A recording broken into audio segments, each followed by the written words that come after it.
Over the past couple of weeks, we've all seen the absolute disaster that is Velma.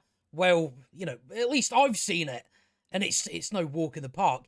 It is absolutely atrocious. But we have the Velma cast and creator.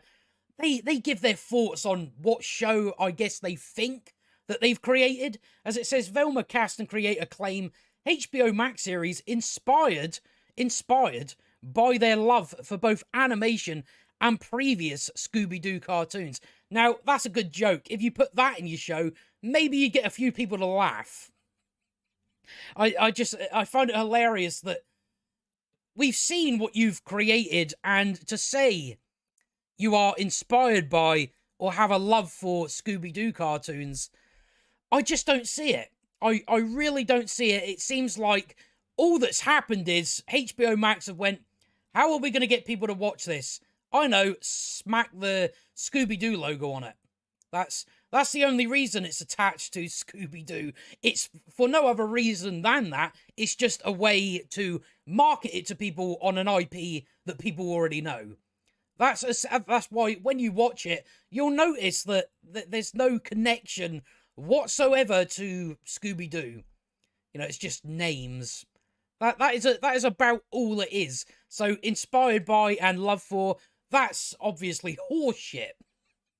But let's see what these, in this entire article, it's Mindy Kaling, it's the creator of the show, and they just come across like just delusional. Delusional that they seem to think what they've done is in some sense cohesive or funny. It's just like, nah, you haven't done that. But having seemingly realised that bastardising a beloved IP and insulting your potential audience is not a winning strategy for endearing one's work to the public, the cast and creator of Velma have attempted to claim that their mean-spirited take on Scooby-Doo was born from their own love for both the original Mystery Gang and the medium of animation. And as I've said, the love for it goes as far as slap the Scooby-Doo logo on it. That's as far as it goes. The co-conspirators in the murder of Joe Ruby and Ken Spears' most beloved Hanna-Barbera creation put forth their respective defences during a recent interview regarding the series given to TV Insider. Met at the interview's onset by the most embarrassingly gushing praise from TV Insider's Damien Holbrook over how joke-packed each episode of Velma was. I guess you could say it was joke-packed. Just none of them were funny. Literally none of them were funny. Joke-packed, and like the level of jokes they have is, oh, it worked for Batman. They just say things. It's not really any jokes in there. There's no punchlines. There's nothing like that. So joke-packed, I guess. None of them work. None of them make sense. And none of them are funny. Series star Mindy Kaling opined, I think that's something that we really loved about animated shows. You really loved animated shows, so you made something that was nothing like it. Charlie and I are such huge fans. Sure you are. What's so impressive about series creator and regular Kaling collaborator Charlie Grandy and his staff is that to do a show that's that funny. Honestly, if you think that's funny, I don't know why you've got a career. But also has a real mystery. There's the mystery, you forget about the mystery.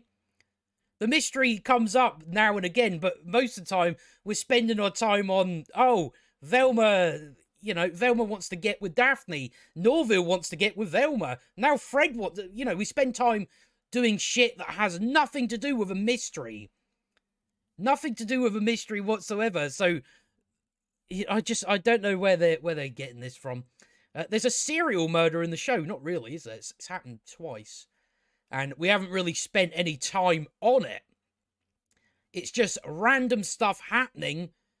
And, we don't do anything for what they claim the series is about. It's really impressive to pack into a half-an-hour show. From there, Holbrook raised the topic of the series race-swapping Velma from a white to an Indian. We know why that happened, because Mindy Kaling must insert herself into the show.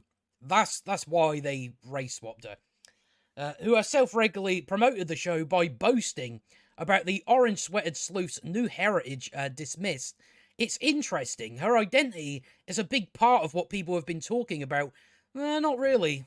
As far as anyone talking about race swapping, I think with Velma, that was probably the least of its problems. And talking about before they've seen the show, because we already know where shows are going when they do certain things because it's happened so many times. But it's not a big part of her storytelling and her life, isn't it? This is a character, she's so iconic. She's not the character, though. She just has the name Velma. And the original series is so amazing that we definitely watched. And we have a really diverse cast. Don't know what that's got to do with anything. But it's not a show that's sort of hinged on their identity. Yes, it is, considering all it talks about is, white men should go to prison wrongfully accused. Velma's like real up for that. She gets a thrill out of the thought of an innocent white guy going to prison. I just find it funny they say, it's not hinged on... Well, no, it is. It's all about lesbians and, what their fucking colour of skin is and all that sort of stuff. They spend a good amount of time on stuff like that, on identity. Likewise, Grandy himself tried to claim that it was a dream to work on such a classic IP as Scooby-Doo, because the fun of an origin story is that we all know where they end up, so it's about, okay, where can we start them? Well, where you've started them, I don't see how you're getting them to become friends. When it comes to most of them, I really don't. You've made Shaggy a simp. You've made Fred a piece of shit. And, your other characters that I guess you don't think are pieces of shit are. So I don't see how you're going to get these friends to go, we're going to come up with the mystery team. I don't see how you're going to get there.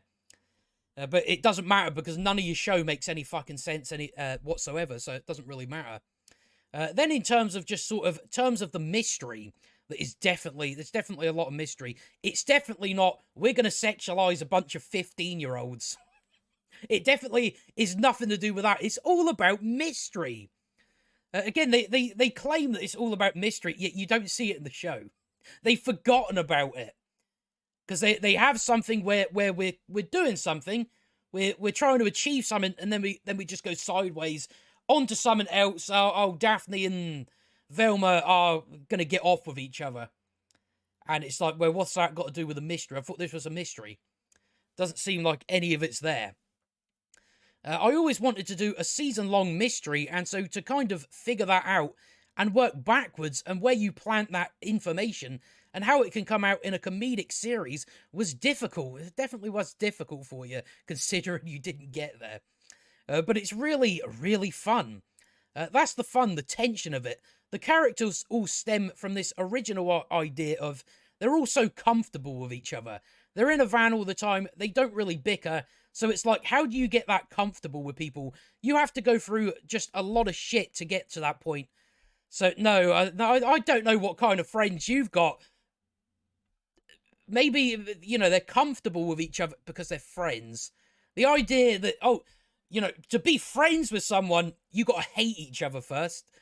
I've never had that experience. That, no, I've got to hate them all first, and then we can become friends. So I don't know if this is just how friendship works in Hollywood. I guess it is. I guess that's how it works in Hollywood. But in the real world, I don't know what I really don't know where you're getting that from. That people, like friends, they've had to have gone through shit to be comfortable with each other. They can't just be, we're friends, we get along. That's generally how it would work. I wouldn't expect, the mystery gang to be absolute dicks to each other and then they start up a business together. Doesn't seem likely to me, but I guess that's your idea of friendship. Ask next whether the script's overload of pop culture references, they do, and most of them are about 10 years late. And supposed jokes were the result of the writing team's efforts or Kaling's own comedy stylings. The actress admitted, I did zero improvisation. Could you do it anyway? Don't know. The scripts are just so tightly scripted, it didn't need it. these scripts are really tight. They're really tight. They're very cohesive. It's not just a mess of shit happening on screen. What I love about the character is that she has these razor-sharp feminist observations, and that's why everybody fucking hates her. Not just that reason, she's also a narcissist and an obnoxious. Yet everyone's fallen in love with her for some reason. About being a young woman in that way where you're like, I wish I could have been or said that thing. So, yeah, you're just admitting that it is just a self-insert. Oh, I wish I said this when I was a loser in fucking high school. Because that's all this show comes across as. That Mindy Kaling and whoever else is writing the show are insecure about what happened to them 30 years ago. So they've got to go back and insert themselves into this cartoon and wish that they did this stuff and all this stuff happened to them. So there's a reason why every character in the show is in love with Velma for some reason. I wish I could have been or said that thing or encapsulated the moment like she did or Daphne did or some of the other female characters. But it's all Charlie and the staff. So this razor-sharp feminist, was that... Were you going for funny with that? Because it doesn't come across as funny.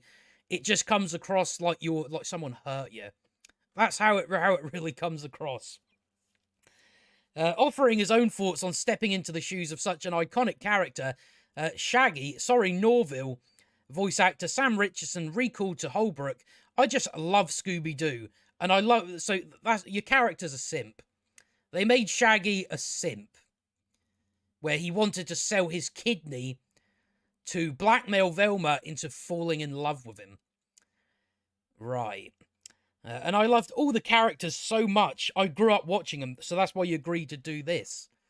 I know fans love to have problems with things. This show's got problems from start to finish. Any problem it could have, it does have.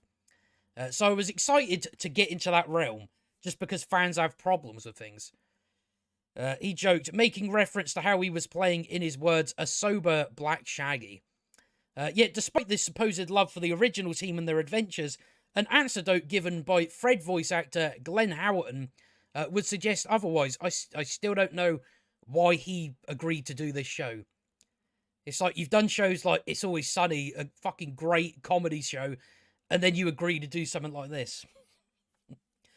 Speaking to his approach towards voicing the butt of the series tired white people bad, because that's all Fred existed for, it was exactly what I predicted it would be. That Fred would just be the punching bag, the bad white guy, and yeah, they did that. Line of the humour, It's Always Sunny in Philadelphia co-creator explained that he wanted to make him a little more immature, a little more petulant, sound a little more like a high school kid. The way I interpreted the character was completely driven by the scripts that I got handed. What do they seem to be going for here? Let me lean into that. He's clearly an entitled, petulant kid who's somewhat clueless. Everyone described him almost like an innocent bully.